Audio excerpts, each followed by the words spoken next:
Mesdames et messieurs, bonjour et bienvenue à la session de la revue de presse de ce mardi 12 novembre 2024. Ouvrons avec la voix originale qui titre que la France renoue le contact avec le revenant Laurent Gbagbo, 13 ans après sa tentative de vitrification. L'Inter qui embraye sur l'information nous fait savoir que c'est une première depuis 2010. Le journal révèle les sujets au menu de l'échange entre Gbagbo et l'ambassadeur de France.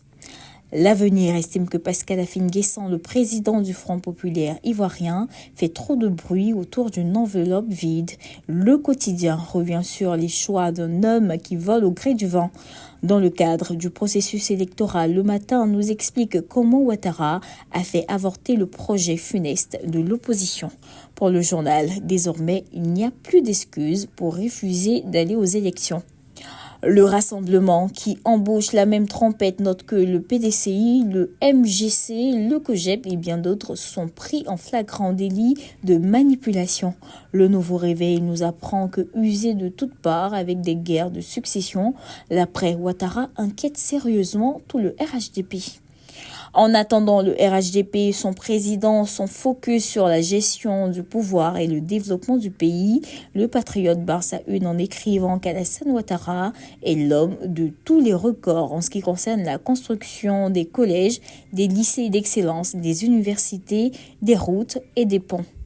Le mandat parle d'importantes opportunités d'affaires pour le secteur privé sur le projet de l'autoroute Abidjan-Lagos. Le ministère de l'Équipement et la CEDEAO sont au laboratoire, révèle le journal. Présent à la COP29 en Azerbaïdjan, Fraternité Matin fait parler le ministre Jacques Assaouré qui affirme que notre priorité, c'est la recherche de ressources.